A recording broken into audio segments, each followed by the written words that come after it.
Hello, everybody, and welcome to a journey with some of the most beautiful birds in all the world.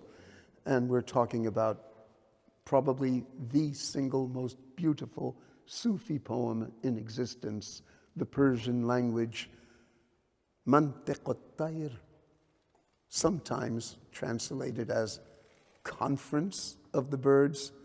And I raised a protest. No. That's not what birds do. Birds sing, birds warble. They don't hold press conferences. Please call it the Canticle of the Birds, Mantiq al-Tayr, the language of the birds that was revealed unto Solomon, son of David, who raised the Psalms. It's a very sacred term and a very sacred notion, and it inspired one of the most exquisite poets of the Persian language at the turn of the 12th and 13th centuries. And Persian civilization, as it manifested itself in areas that today are known as Iran, Azerbaijan, Afghanistan, Uzbekistan, Tajikistan, in many ways does resemble Italy in the sense that you had a literary peak around the end of the 12th and the beginning of the 13th century, and it took about 200 years for the painters to catch up with the poetry. And it seems as though after this literary peak attained around the year 1200, what was there left to say after people like Nizami, Attâr, Maulana Rumi? The literature continued but began elaborating on itself and repeating itself with ever more refined shades of meaning. And then the civilization burst into painting, and the painters began reflecting on the poetry, just as we see in Italy after the age of Dante, Petrarch, Boccaccio. What are you going to say? Well, then we turn to paint, and the Italian Renaissance is pictorial, whereas the late medieval period in Italy was primarily literary. So it's an interesting parallel to draw. It's not absolute, but there are shades of resemblance. What is even more interesting about this glorious literary heritage is that not only was the poetry written in what are today Azerbaijan and northeastern Iran at the end of the 12th, early 13th century. This poetry was meditated in the kingdom of Herat, in what is now Afghanistan, in the 15th century, evoking further explosions of genius better to interpret this poetry and inviting us to look at the poetry through the painters, and then better understanding the painters through the poetry. And as if that were not enough of a horizon, even further, as the kingdom of Kabul in the 16th century extended into India, the painters of Herat followed the dynasty and on Indian soil taught a generation of Indian painters in the mid-16th century, not only Muslim painters, but Hindu painters. And these painters, in the last years of the 16th century, in turn, having mastered the Persian language and literature, began illustrating these poems in ways that compel us today to understand what these Hindu painters understood of this Persian and Central Asian tradition. So this painting here, when it says lamp dimming, I hope it doesn't mean that seriously. I have to do this, and then I come back to that. Yes. So this painting here, I think, will illustrate what we're trying to demonstrate. It is a painting by a Hindu artist who humbly called himself Miskin, meaning the humble one. He was a painter at the court of Akbar, working in Lahore, in what is today Pakistan, for a dynasty which originated from Kabul And he's illustrating a Persian language text. And these Hindus of the late 16th century mastered the Persian language the way their descendants today master the English language. It's an extraordinary linguistic transfer. And what we see that Miskeen has done has been draw inspiration from the poem of Attâr, late 12th, early 13th century, and he shows us the cosmic mountain which unites earth and heaven. At the bottom of the universe lurks a dragon, the dragon of death. However, if we climb the cosmic mountain between earth and heaven, we will escape the jaws of the dragon. And how better to climb the cosmic mountain than to take wing like a bird, even as Plato in the Phaedrus tells us that the soul is a bird that can soar with wings even beyond the body. And all the birds which represent different kinds of souls are flying to join the superbird, the supreme bird, the symbol of the active intelligence, which is the first ray of light to emanate from the Godhead and create the world as if it were a rising sun dispelling the darkness. It is essentially a stylized eagle, which is a solar symbol, which was called in ancient Persian Sâena Merecha. In modern Persian pronunciation, that is Sîmurgh. In ancient Persian, that was a feminine. She is my lady eagle bird. And my God, is it hard to get English language translators today to put her name in the feminine. She is a manifestation of the divine, and she shines upon our souls like the intelligence of the divine itself, giving us the possibility, the capacity of speech. But the speech of birds, of course, is a song, and this is why we call it the Canticle of the birds. And all these birds are flying up to join my lady eagle bird, except we always have souls which cannot fly, earth-bound, attached to the pebbles of this lower world, and so are the partridges. In this landscape, which is purely mental, we see branches in winter, sterile, and we also see cherry blossoms in spring. This is a conceit which recurs constantly in the art of Persia, Central Asia, Afghanistan, and India, Indo-Pakistan. This landscape of the mind juxtaposes winter and spring, the soul apparently dead and the soul resurrecting. But these partridges perch next to blasted stumps, which symbolize their wretched, lowly, unsaved state. So this is the world that we are about to enter, and it's an indication of how profoundly Miskeen at the court of Emperor Akbar, as a Hindu, could interpret one of the greatest poems in Islamic spirituality. And indeed, Miskeen and his fellow Hindu artists adopted the Persianate representation of the solar bird to depict Garuda, the mount of Vishnu, in Hindu civilization. So we encounter an extraordinary melding of civilizations. Let me go on now to the next picture here. Now, we're going to follow the mental progression of our Hindu artist, Miskeen, and try to discover who these wonderful Persian language poets are. And I take this image which in the original is no bigger than a playing card. This painting adorned when it was painted in about 1490 in Herat, modern Western Afghanistan.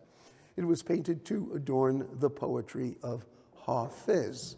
And yet what we seem to see here is the dervish dance that we associate with Rumi and Maulana's tradition of the dancing dervishes. So who is the poet and what are we talking about? Well, the answer is all the poets at once.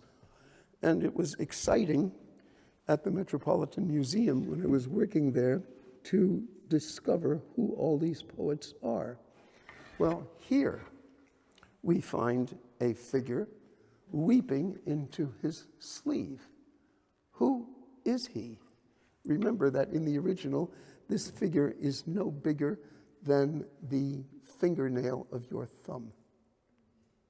That's extraordinary how these painters were able to work in such detail with a water bottle, a swollen water bottle, pot-bellied water bottle, held over the paper, rag paper, on which they worked.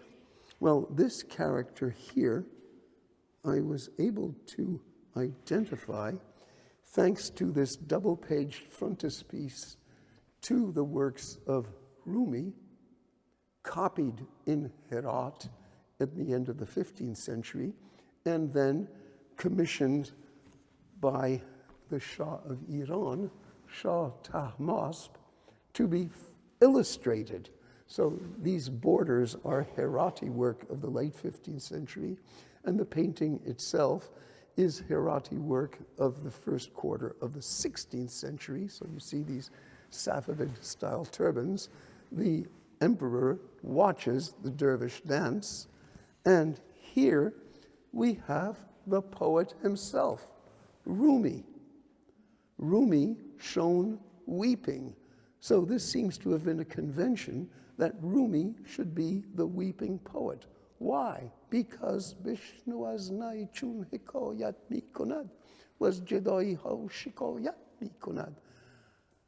As neiston tomero bubridand, as nafiram marduzan nolidand.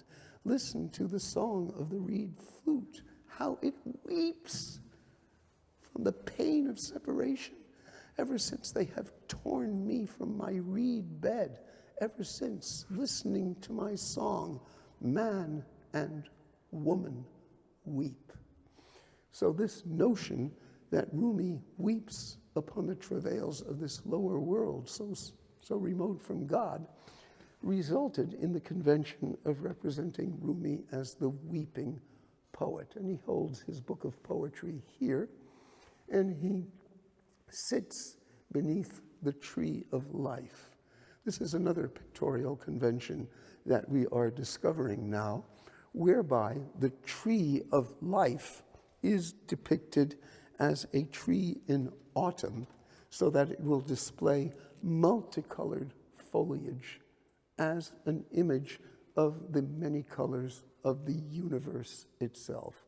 This is from a treatise by the pseudo Ibn Arabi, and in any case it's a 13th century Arabic treatise, which was rendered also into Persian to say, imagine that all the universe is a single tree with many branches, many leaves, and many fruits. And sometimes you cannot even see the unity of the tree because you are lost in the multiplicity of the branches and the leaves and the fruits.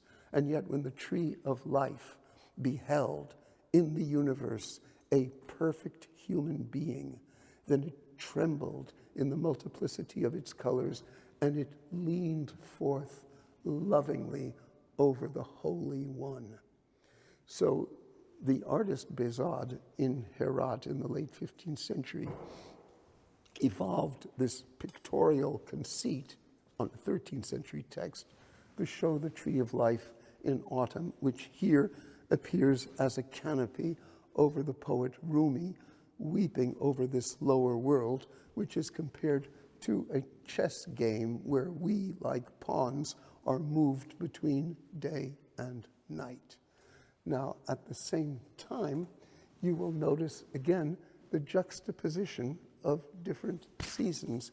I'm actually astonished that these paintings, which have been known to the larger world for more than a century now, have never attracted the attention to the shifting of the seasons, whereby you see the plane tree in autumn as the tree of life, and yet at the same time you have a blossoming cherry tree. The maturity of the poet and the blossoming springtime of his disciple, whereas those souls which are not reached by the water of life are dried and withered, which is an image not only particular to Islam, but which we can see in the Gospel of Matthew or the Gospel of Luke, where those who will not be saved are like withered branches that will be cut, like the trees that will not bear fruit. So it's a very ancient Near Eastern image that we see in these landscapes of the mind. So this leads us then to wonder who the different characters are. Well, I admit I've never been able to figure out who this wonderful character falling into mystical ecstasy is. Again, no bigger than your little finger. But here, the watchers of this dance, we have been able to figure out. I'm telling you right away who they are. They are the poet Hafiz. He wears a rose-colored kaftan, qabaye gulgun, because drenched with his heart's blood. Meanwhile, two other figures are bowing to each other, just as you can see during the Sama ceremonies of the Mevlevi dervishes, where the dancer will bow to the master before entering the dance. And here we have two figures who are not dancing, probably because they're too old and infirm to join in such a mad dance, but we know who they are, and this is the discovery.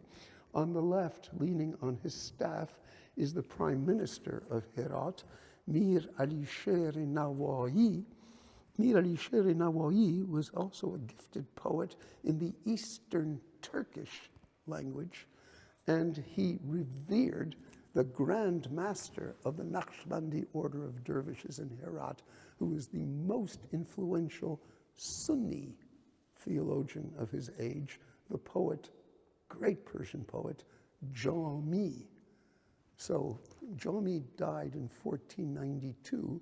This was painted in 1490, and I'd love to show this picture to Taliban, which I have done. Ponder, gentlemen, that the Grand Master of Islamic law in the kingdom of Herat, revered as far west as Istanbul, where the Sultan invited him to become the Sheikh al-Islam of the Ottoman Empire. No, he wanted to stay in Herat. Also revered in Delhi.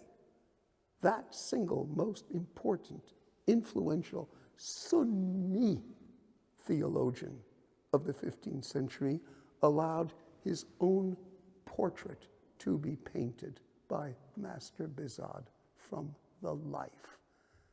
Ponder the implications in a time when even photographs are now forbidden in Kabul. So here we are, Nawawi, Jami, Hafiz, Rumi. We're beginning to identify them all. The Prime Minister, Nawawi, identified through this painting by Mahmoud Muzahib, painted from the life, which allowed me to identify the Prime Minister, Nawawi. And Nawawi was always accompanied by Jami, whom he considered to be his spiritual advisor. Just as here, in a dream vision, Nawawi dreams that he has been carried to paradise among the great Persian language poets of the past. And he dreams that he is introduced by his own master, Jami, to the central poet of the tradition, Nizami, and close to him Amir Khosrow of Delhi. These are all poets who wrote in Persian, and yet Nava'i is inaugurating the tradition of writing in Turkish very modestly, which is why he hides his hands in the long sleeves of his kaftan, which is traditional Islamic courtesy, as in China also. You hide your hands in front of a superior.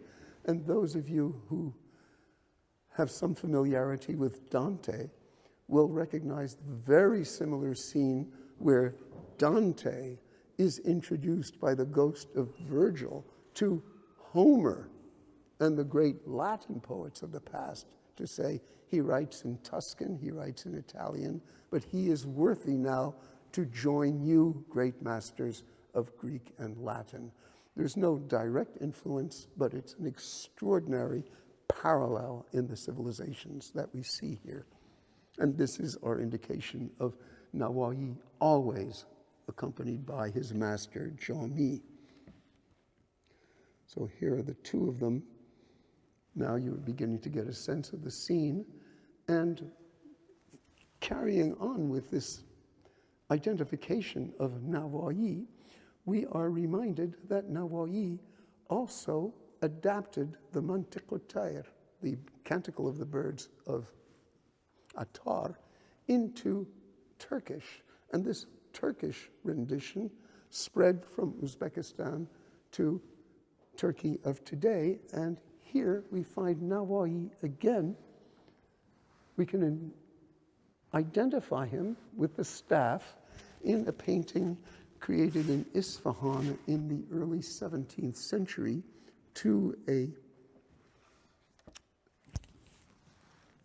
pictorial rendering of the Canticle of the Birds.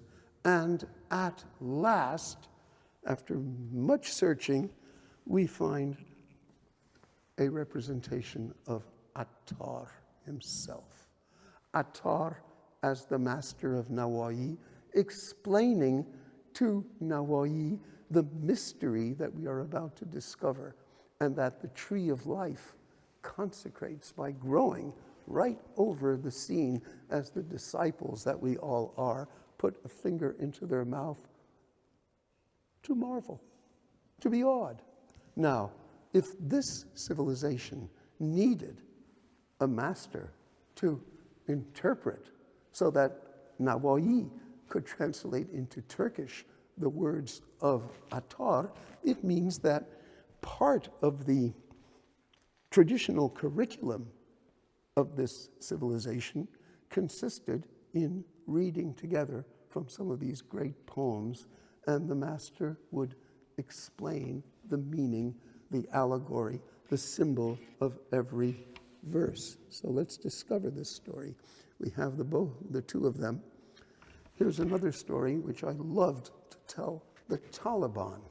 This is in the Turkish translation by Nawawi, but it was painted in Herat by a master called Sheikh Zada in the first 2 decades of the 16th century. And the story goes as follows. Once upon a time, there was a certain Sunni holy man in Mecca, Sheikh Sana'an, who was telling everybody, be afraid of God and remember that God is transcendent and invisible, and there is no way that the soul can reach God. Just be in fear and trembling before the Lord. And the disciples tremble, of course, as Sheikh San'an expounds this very strict monotheistic vision, or what he thinks to be monotheistic. And he's very proud of himself, and he's very famous in Mecca.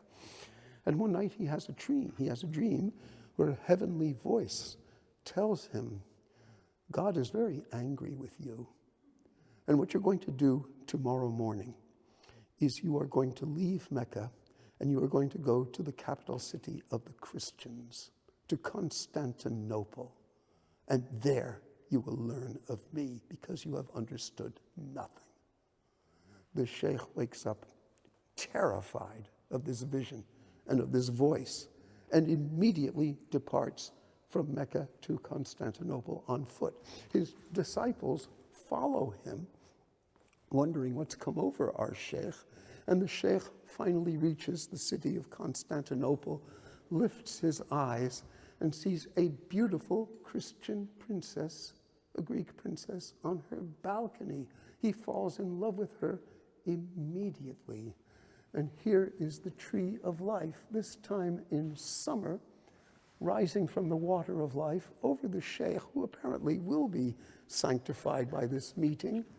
And the wonderful cherry blossoms symbolize the princess. And here we have the disciples wondering what on earth is happening. Well, the rest of the story will tell us what is happening. Here, another illustration to the Turkish rendition done in Bukhara in Uzbekistan. We see the sheikh fainting with emotion as he beholds the Christian princess draw aside the curtain which had veiled her countenance. And what he sees is the Mishkatul Anwar, the niche of lights, another Quranic image. He is overwhelmed by the vision and he collapses in a faint. The disciples are amazed, and you have twin guardians here which represent the divine must be approached by the enlightened soul, both as transcendent, invisible, above all things, the notion of tanzi in Arabic, but also the divine is immanent. The divine is in all things. The divine is visible, just as the Christians represent the divine through icons. So you, who were so proud of your monotheism in Mecca, now you understand the beauty of Christian visualization of the divine, and the sheikh is overwhelmed. So the twin guardians are the transcendence and the immanence, tanzi, tashbih.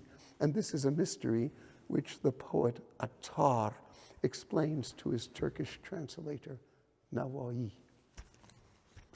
So I'm not going to drop all over myself here.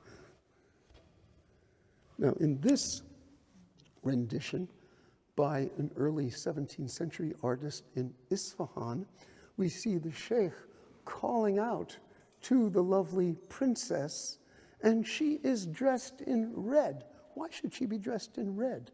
Because the red princess is a major character in the poetry of Nizami, in the Hafpaikar, the Book of the Seven Icons.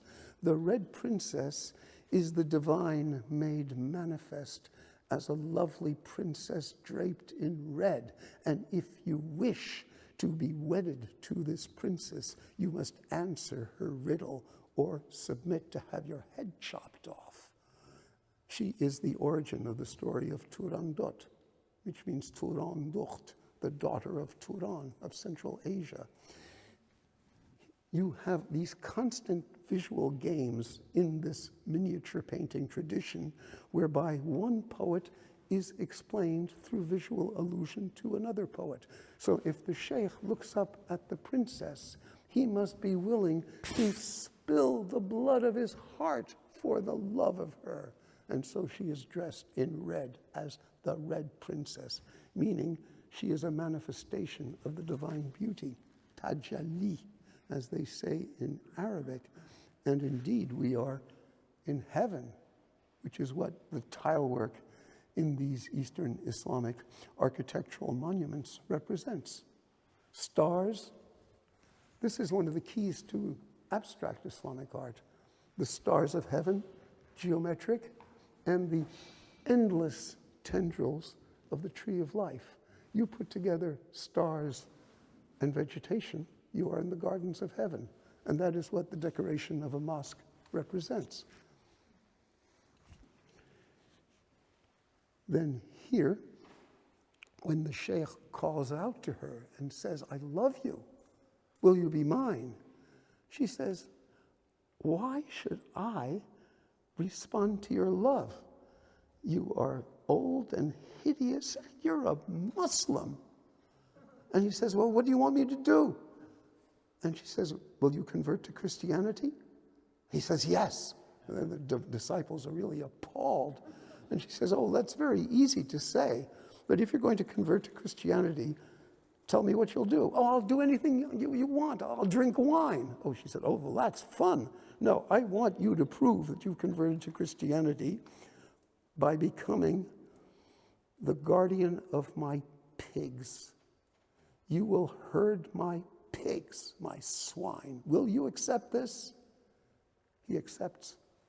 So here we have this 16th century Uzbek painting showing the sheikh keeping the pigs, and an Uzbek painter of the middle of the 16th century probably had a very poor idea of what domestic pigs looked like, so he represented them as boars. Well, this time the princess is really impressed, and she joins him, and she asks to be converted to his religion, and she dies in his lap, the red princess in the lap. And Sheikh San'an resumes his Muslim turban. And this is what Attâr is explaining to Nawawi as the disciples bite their fingers in amazement. What does it mean? It means that the mystery of the divine has been revealed from transcendence to immanence, and immanence joins once again with transcendence to create the perfect human being, uniting a man and a woman. Another message for our dear friends in Kabul. So, of course, we have symbolism in medieval Europe that I would like to call attention to, the idea of mystical love, where St. Francis of Assisi, in this painting by Sassetta from the early 15th century, he slips on a wedding ring to his three brides, faith, hope, and charity, who are abstract ideas flying to heaven. This is an idea of mystical courtly love in the Western tradition, where St. Francis of Assisi, as we should be reminded, called himself Io sono il pazzo di Dio, il giocoliere di Dio. I am the mad one for God. I am God's buffoon. St. Francis wears a patched robe and begs. He's the first of the mendicant order priests in direct imitation of the Sufis of Sicily and Spain. Indeed, Francis went out of his way to try to renounce war and preach peace and dialogue, even traveling to Egypt to try to win over the Sultan of Egypt. The Sultan of Egypt was a very kind man at this point. Al-Malik al-Adil al-Kamil, he recognized, oh, Francis, he's just like one of our dervishes, so he let him go back to the Crusader camp without harming him. So we've come to a moment in the history of human spirituality where Christianity and Islam in the 12th, 13th, 14th centuries were almost coinciding in so many mystical approaches. So we come to this glorious manuscript, Das Khatte Shawkar Mantiqatayre Attâr, the manuscript of the Canticle of the Birds, the most beautiful manuscript of the poem in existence, created in the city of Herat in 1487. Beautifully bound at the court of Isfahan 120 years later, and the calligraphy was enchased in marbled paper in Isfahan, but the calligraphy itself is the masterwork of Sultan Ali Mashhadi of the late 15th century, working in Herat, and is considered to be the greatest calligrapher of the Persian style of slanted or suspended script in the world. The prince who commissioned the manuscript which is in the Metropolitan Museum of Art today, but I'll tell you how it got there, was Sultan Hussein Mirza Baiqara.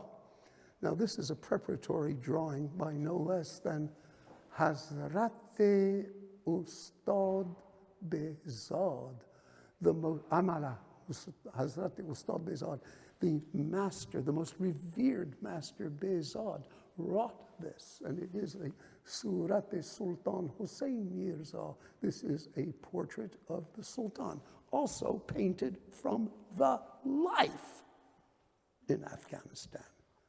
And among the many details, how do we know that he's the Sultan? Well, he has an egret in his turban called the sarpech, and he has a handkerchief. Now, you might wonder, what's so important about a handkerchief? I mean, couldn't the Sultan have a cold and want to blow his nose? Maybe the Sultan wanted to wipe the sweat on his brow? Not at all. The handkerchief, mandil, from Greek mandylion, is a sign of royalty, very discreet, but adapted into Islamic medieval heraldry from the Byzantines. Here, the consul Ariobindus in the 6th century AD is going to cast what the Latins called the mappa, M-A-P-P-A, the kerchief, to signal the beginning of the games in the arena. This goes back to imperial Roman usage, and in Byzantine times, the kerchief brandished in the fist became a symbol of imperial power that was adopted straight into medieval Islamic heraldry. The fact is, though, we have no texts, only the pictures demonstrate this continuity of civilizations. So here are the two lords associated with the manuscript. First, Sultan Hussein Mirza in Herat in 1487, but the manuscript wasn't finished when Sultan Hussein died in 1506, and the book came into the possession of the new Safavid dynasty reigning in Iran and over Herat, and Shah Abbas in Isfahan in 1609, represented here, commissioned the completion of the manuscript with further miniatures, like the one we just saw, the whole cycle of the story of Sheikh San'an. Wonderfully enough, this portrait of the Iranian ruler was painted by a Hindu, the member of a Mughal embassy to the court of Isfahan. So we have these wonderful indications of the spread of the style from Behzad, representing Sultan Hussein in 1487, to Bishendas, which means servant of Vishnu, at the court of Shah Abbas in Isfahan in 1609. So let me just checking this. Yes, here Sultan Hussein was a very devout character. He's represented here paying his respects to a dervish who actually existed in the kingdom of Herat. He was called a Darwish Rostam, and his cave still exists. It's called the Ghar-i Darwishon, the cave of the dervishes, just outside the city of Herat. And that is Herat as it looked in the late 15th century, with the walls of the castle still covered with tiles. And then you see a wonderful symbolic landscape again, for we see the tree of life bending over the holy man. It rises from the water of life, and yet the rocks around the castle are pocked with these dry stumps, signifying the despair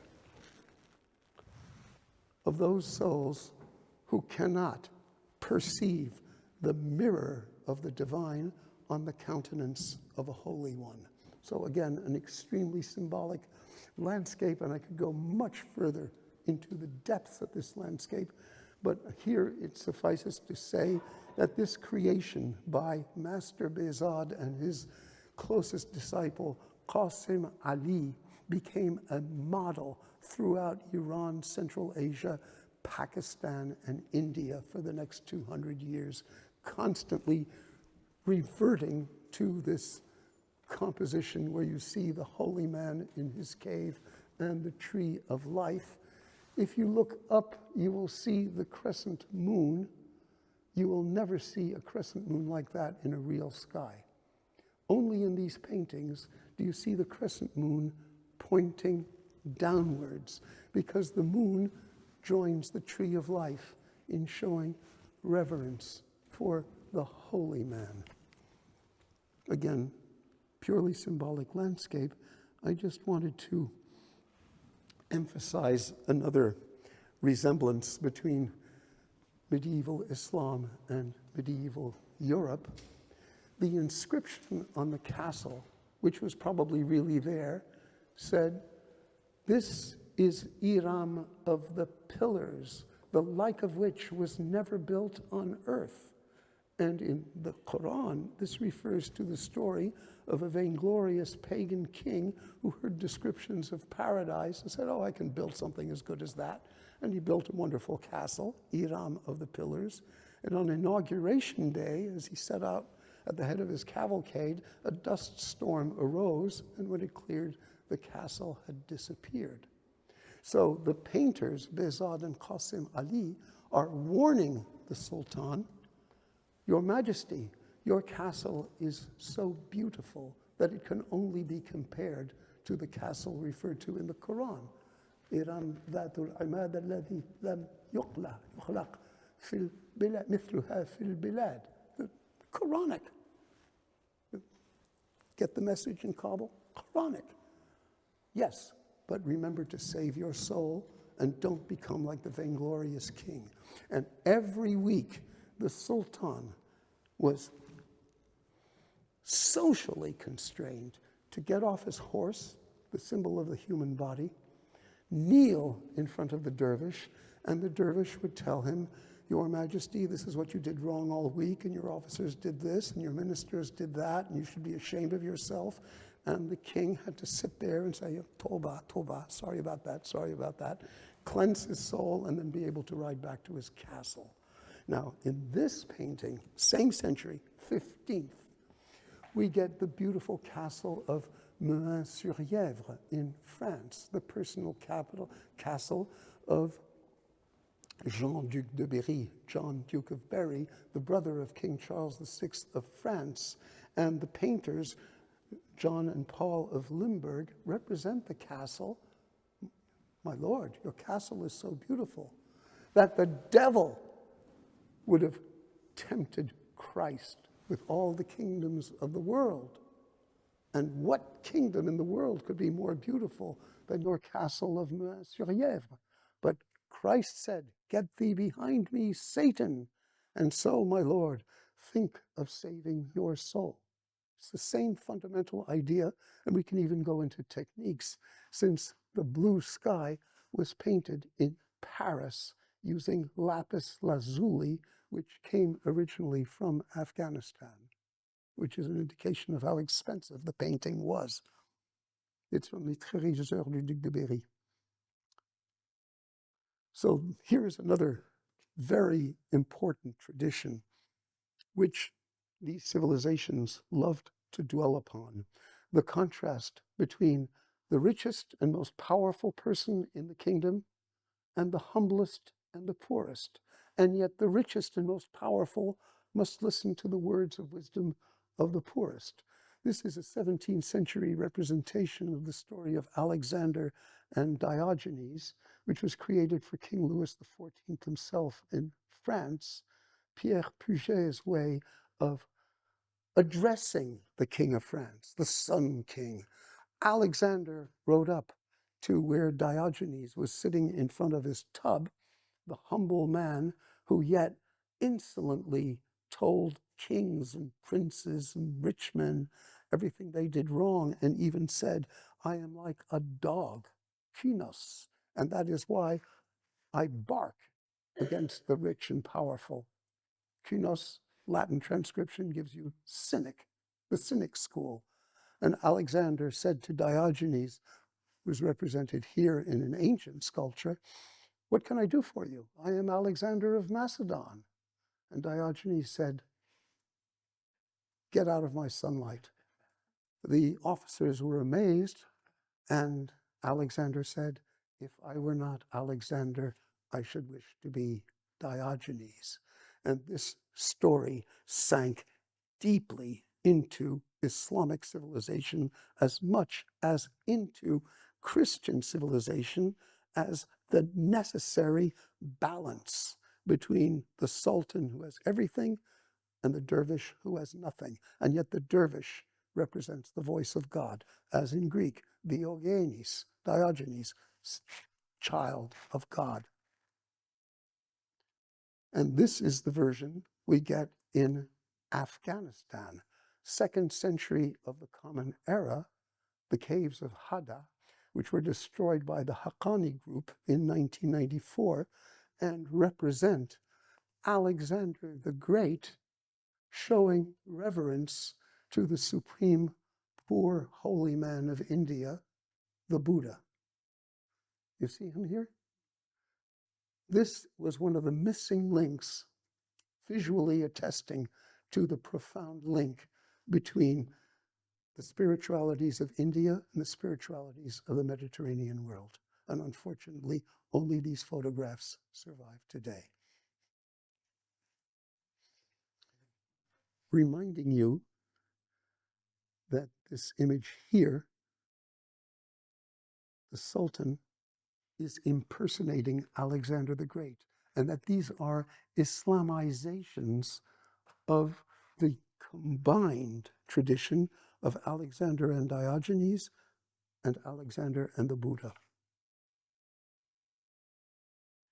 So here we come to the 3 cities associated with our wonderful manuscript, created in Herat in 1487, continued in Isfahan in 1609, and deposited in the shrine of Ardabil in northwestern Iran in the year 1609, where everybody could come and consult the manuscript. In the year 1722, the city fell to the Russian army of Peter the Great, who occupied the city for about a year before he died. And then the manuscript disappeared. And it resurfaced in 1963 back in Herat, where Mr. Rashid Parvanta figured, I think I can make a lot of money out of this manuscript, and he sold it to the Metropolitan Museum of Art, which is why it's there now, and Afghanistan lost its last masterpieces by Behzad. Not one remains in the country today. That's the stories of these manuscripts. I'm telling you about the painter Behzad. This is one of his masterpieces, dated from 1487 or 1488. This can be called the single most important painting in all Islamic art. Well, that's a tall order. How can you say such a thing? Well, it represents the attempted seduction of the prophet Joseph by the lady of Egypt. Behzad, in a painting which moved Matisse when he saw it in Paris in 1903, and he was overwhelmed by the lesson of these wonderful patterns of color on the surface.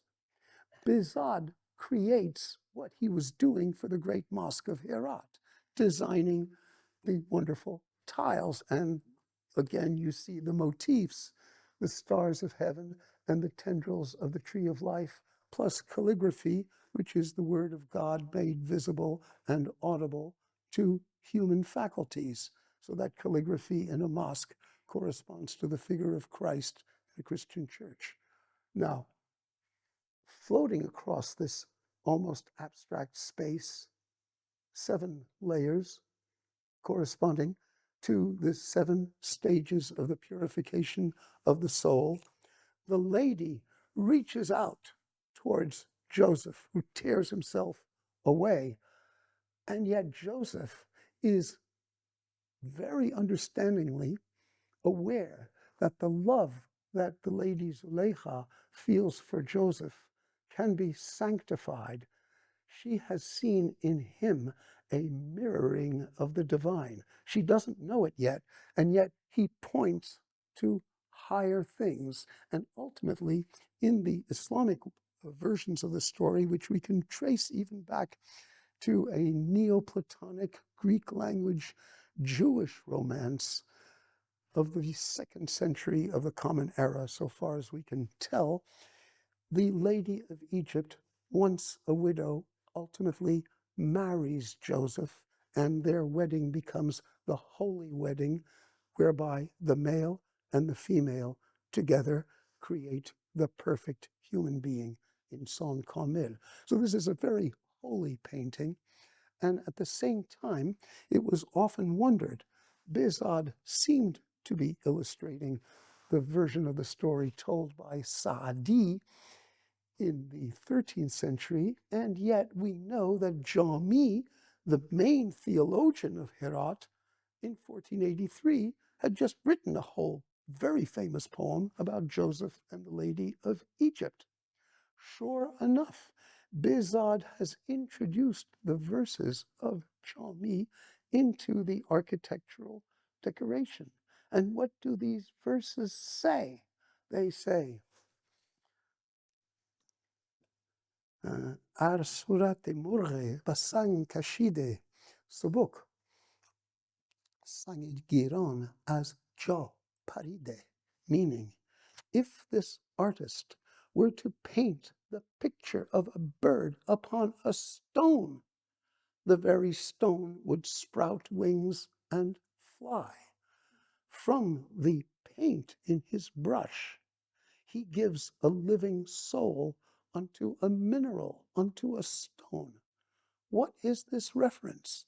This is a reference to a story much told in the Quran Sharif in Surah 5, and which is found in Christian literature in the so-called apocryphal Gospels of the Pseudo-Thomas and the Pseudo-Matthew from about the 3rd or 4th century of the Common Era, according to which the child Jesus molded birds out of clay, blew upon them, and gave them life. And in the Quranic version, which is proposed to the meditation of Muslim listeners and readers, God says, Bivni, with my permission. Now, the prohibition of representing living creatures, which our Taliban friends are invoking right now, stems from the idea that it would be blasphemous to breathe the breath of life into a clay creature, like God breathed the breath of life into the clay of Adam. However, God allowed Jesus to accomplish this miracle through the Ruh, through the Spirit of God blowing through Jesus. And this allusion was perfectly understood in the 16th century Persian language and literature, where they all say Behzad has been endowed with the breath of Christ, Ruhim Masihi, and therefore his art is holy and permitted, and as we see in his paintings, points to the Creator and not to idols. So it was Jami himself, the main theologian of the kingdom of Herat in Afghanistan more than 500 years ago, who sanctified figurative painting and was accepted from Turkey all the way to what is today Bangladesh. It was a revolution in the spiritual apprehension of figurative art and its extraordinary elevation to the highest dignity. Of course, a painting like this, which is Ottoman 16th century, I often have to show to remind non-Muslims of the reverence shown to the child Jesus and his mother Mary in the Quran Sharif.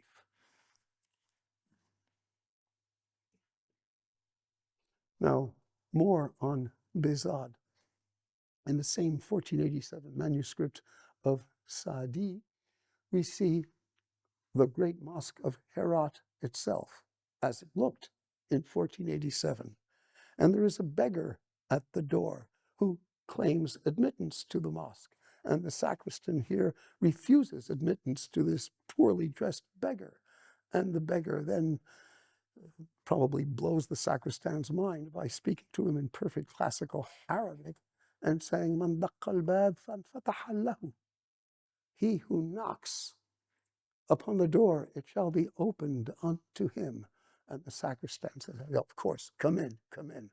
Of course, those of you who are familiar with the Gospels will recognize the words of Christ. Knock and it shall be opened unto you. Behzad took this story extremely seriously, so seriously, in fact, that here comes another wonderful discovery.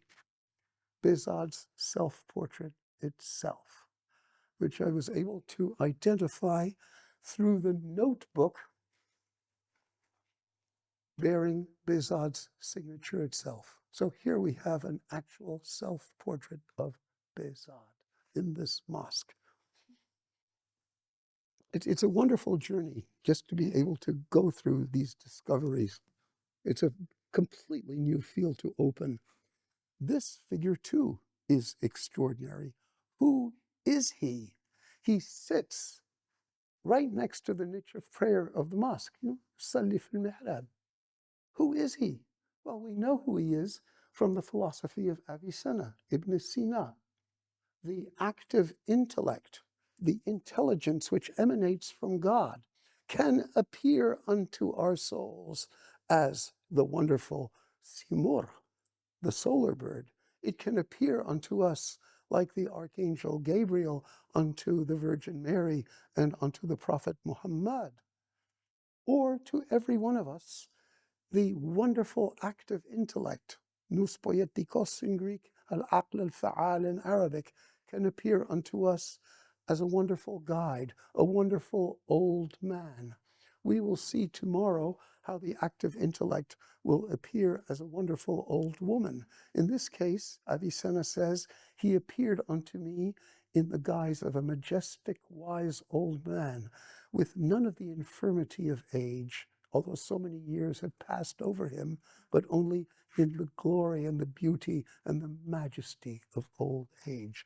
And this is a recurring figure in this art. As we see here, the dream of Nawai, introduced by Jami to Nizami, indicates that to the civilization, Nizami himself, in this painting by Behzad's disciple Qasim Ali, Nizami himself was regarded as a manifestation of the active intellect. The poet refracts the ideas in the mind of God, which are inaccessible to ordinary human beings. The inspiration of the poet conveys these visions in a sensual manner that we ordinary human beings can apprehend. So this is this recurring idea of the active intellect appearing unto us as a guide. And you can see that in this paradise vision above, once again, the moon is pointing downwards in reverence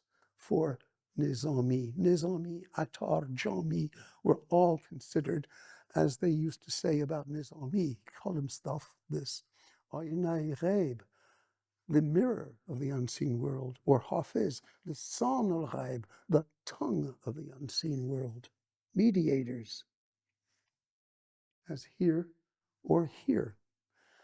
A combined picture by Behzad and Qasim Ali of the story of the young man Qais at school in a mosque, and the tree of life recognizes that he is holy, and the tree of life grows from the ablution fount.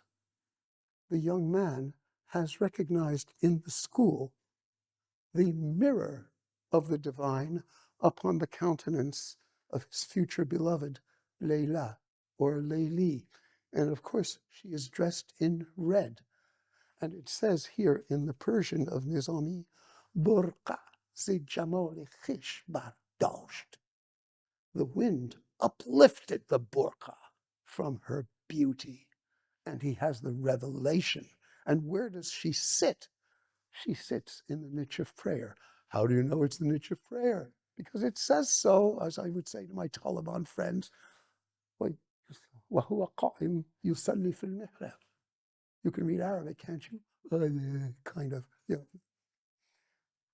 That's what happens when you degrade a tradition. And here we have the schoolmaster, who is again the active intellect, the poet. So these are meditations. Muhammadi, working in Herat in about 1570, looking at this painting by Bezad Qasim Ali from the preceding century, meditates on the apparition of the divine in the niche of prayer. The divine can appear not only in masculine form, but in feminine form. And if this is not perceived, roughly half of medieval Persian or medieval Turkish literature becomes literally incomprehensible. The lady is the queen of heaven, and she has the kerchief, indicating that she is a queen. And she is looking at a sprig of narcissi, Abhar al-Ashiqin, meaning the narcissi are of the lovers are symbols of human eyes. And she is looking at herself through the eyes of her lovers. So this is actually an allegorical spin on the idea of the Sufism of Ibn Arabi. The human eye is the eye through which the divine looks upon the divine. The human consciousness is the consciousness through which the divine thinks upon the divine. And the relationship between the divine and the lover is one of eternal love. Here is the Lady Layli in detail, sitting in the niche of prayer. And you can see the Quranic Arabic very clearly. There's no denying it. وَهُوَ يُصَلِّي وَهُوَ قَائِمٌ يُصَلِّي فِي الْمِحْرَابِ. Upright is he who prays towards the niche of prayer. And here is the master, the active intellect, the poet, the mirror of the unseen world, Bezad, painting Nizami.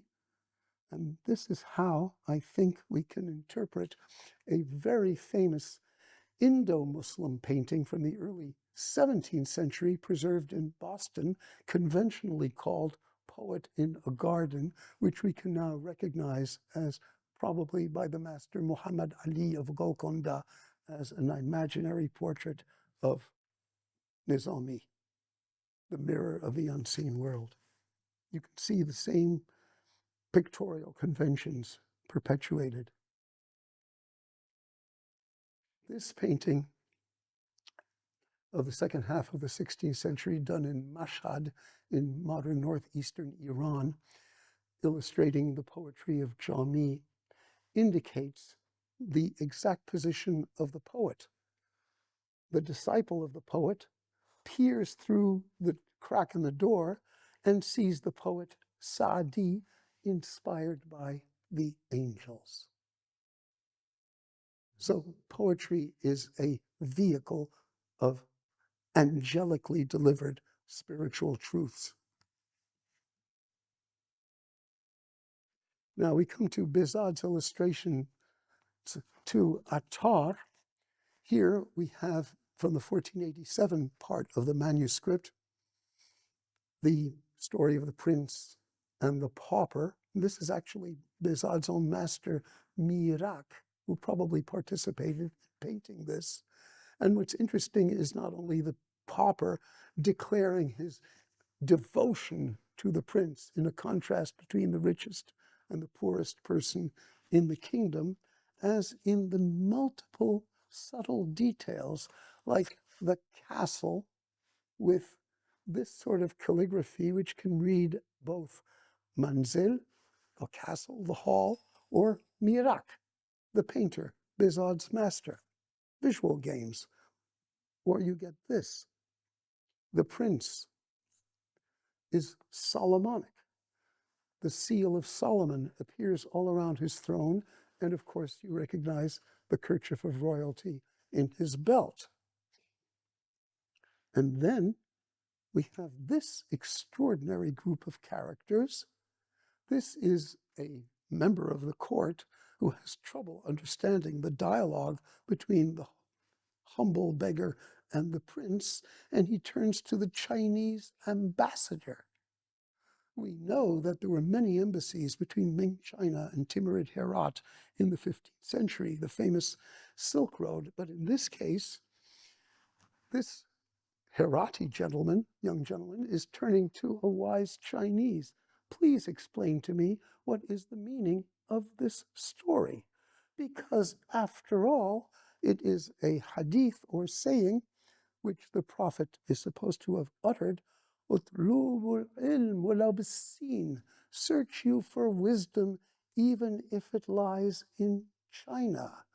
And in the whole book of the Canticle of the Birds, the Sîmurgh, the solar bird, rises on the Chinese horizon, meaning the rising sun towards which spiritually we must go. And this is a spiritual interpretation in the 12th, 13th, 14th, 15th centuries of this hadith.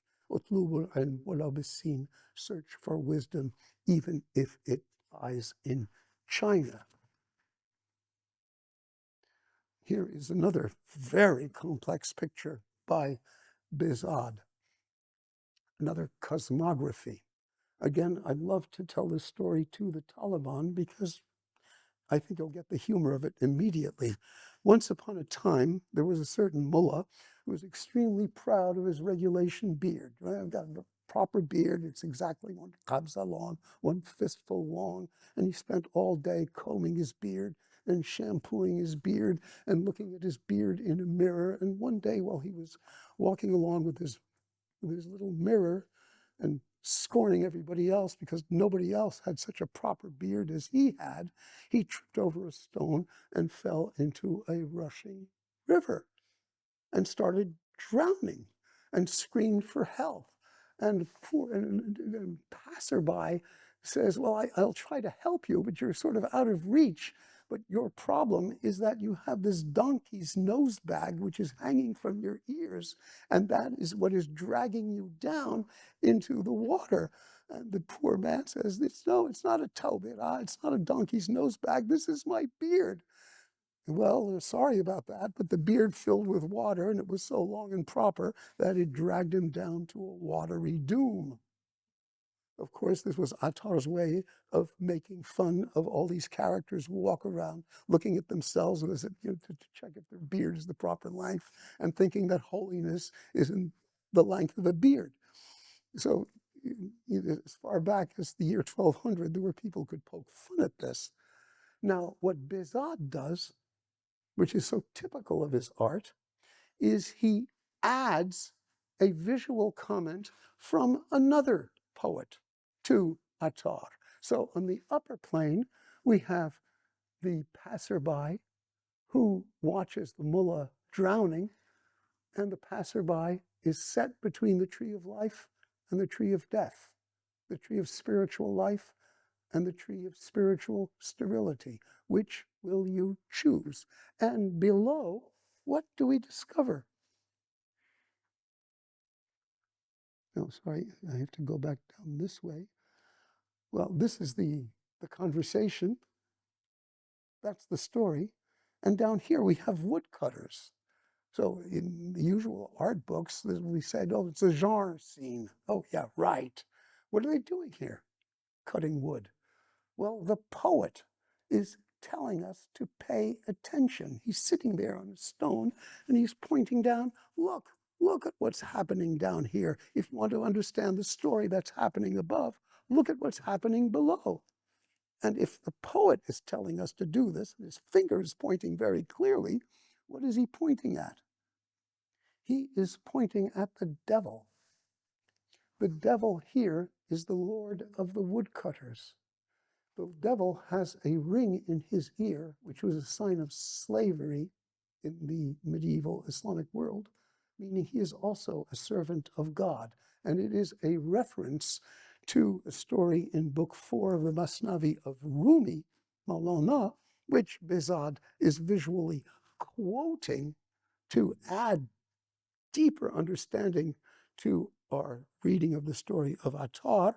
Once upon a time, there was a certain caliph who was very proud never to miss morning prayers. And of course, he made a great show of being present in morning prayers in the palace mosque, just to show all the courtiers, see how pious I am. I never oversleep, and I always observe morning prayers. Well, one morning, he did oversleep, and there was a rustling in the curtains in his room, and a character appeared in the caliph's bedchamber. And the caliph said, "Who are you, and what are you doing here?" And the character said, "I am the devil." "Well, what the hell is the devil doing in my bedchamber?" "Well, I've come to wake you up, Your Majesty, because you're just about ready to miss dawn prayers." The caliph is very puzzled and says, "Well, why should the devil want to wake me up to attend my dawn prayers?" And he grabs the devil by the lapel of whatever clothes he's wearing and shakes the devil until the devil admits, "Well, the fact is, everybody's always blaming me for everything. But I'm a servant of God too. And my purpose on earth is to move through the garden of this lower world. And wherever I see a tree that is upright seeming, but no longer has sap and is dead, me and my servants, we cut it down." And the reason I wanted to wake you for dawn prayers was to continue to encourage you in your arrogance. Because if you had truly missed your dawn prayers, you would have wept tears of humility and repentance. And those tears would have been more acceptable to God than your arrogance in showing everybody that you're praying in public. That's the story. And Behzad, who is obviously deeply versed in the literature, is showing just this story. So that is the addition. It's what I like to call the dual illustration, so characteristic of this cultural heritage. If you thought that painting was complicated, watch this one. This is another illustration by Behzad, 1487, which again is divided into two planes, one below, one above. In this case, the story is told below. Once upon a time, a certain very famous Sufi master, the Sheikh of Mehna, Abu Sa'id ibn al-Kharraz, was extremely depressed because he no longer heard the voice of God in his vigils and prayers and orisons. And he went out into the countryside, and a humble farmer turned to the sheikh, and the humble farmer, in fact, reveals himself to be the active intellect and tells the sheikh, "You must be patient, and I'm going to tell you a story of patience. Once upon a time, there was a mountain of millet reaching from the earth to the sky.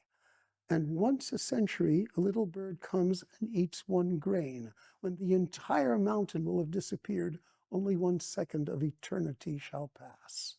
Understand that the eternity of God is something you cannot even encompass in your imagination, and accept this. Taqat, patience. And the sheikh is illuminated. Now, again, it's again the Alexander and Diogenes tradition. From the humblest mouth may come the words of wisdom. And yet Behzad adds these characters who are weighing melons and a Buddhist monk in a corner. Now, Afghanistan hadn't been Buddhist for 800 years when this was painted. What is a Buddhist monk doing in such a painting? Here he is, right next to the melons. Well, answer. In the 14th and 15th centuries, with the multiplication of embassies between Beijing and the Western Asian Islamic courts of Herat and Tabriz, Chinese paintings, Buddhist paintings like this, entered into the treasury of the Muslim kings. This was in Tabriz, it's now in Istanbul, and it shows a Buddhist monk and his two disciples in a roundel with a few Islamic additions on top. This kind of painting inspired a Tabrizi master of 1470 called Master Sheikhi. We don't have the Buddhist painting that was his immediate model, but we can guess what it is. The Buddhist monk sleeps, his disciples sleep, their flesh, symbolized by a ravenous tiger, is asleep, so the senses are stilled, so that the soul, compared to a bird, can look above. Now, what is extraordinary about Sheikhi's adaptation of this Buddhist motif is how he represented, I'm sorry if I can get this right. Yes, Sheikhi did, wait, yes, Sheikhi and then other painters adapted the story and the Chinese description into the representation of the 7 sleepers of Ephesus with their tame dog.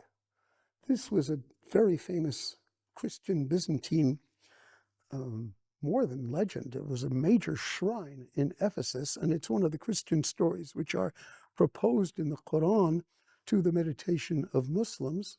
Once upon a time, 7 believing youths and their tame dog found refuge in a cave from pagan persecution, and God hid the mouth of the cave and put the 7 young men and their dog to sleep. And centuries rolled by, and when the young men and their dog awoke, the world had converted to Christianity. And this miracle is meditated in the Quran and is treated as a symbol of our souls in the other world awaiting the resurrection. And the tame dog is our flesh rendered tame and obedient. And in some Islamic traditions, he even gets to become a human being too during the resurrection. So this is what Behzad was trying to do. Behzad basically represented the 7 sleepers as one single Buddhist monk. He holds the dog on a leash. He is awaiting the resurrection. And on the day of the resurrection, all souls will be weighed. Some young, some middle-aged, and some mature, between the tree of life and the tree of death. So it's waiting for Judgment Day. So I'm finishing with Behzad's masterpiece. This is, again, Muhammadi in the 1560s, 1570s, meditating on the story as represented by Behzad, and the Buddhist monk turns into a Muslim dervish here, listening to the words of wisdom of the humble plowman, who is, in fact, the active intellect.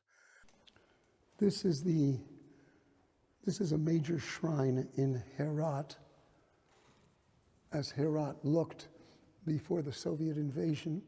This is the shrine of the holy man who is considered the patron guardian, spiritual guardian of Herat, Sheikh Abdullah Ansari. And what's marvelous about the entrance to the shrine is you have the marble sculpture of a dog. What could that dog possibly mean? What it means, it was carved in the 15th century, is that the shrine itself represents, as a cemetery where the kings of Herat are buried. This is the Westminster Abbey of Afghanistan. They await the resurrection, and the dog guards the threshold, and that is what the sanctuary means. It is the ghar, it is the gate, the kaf, it is the holy cave.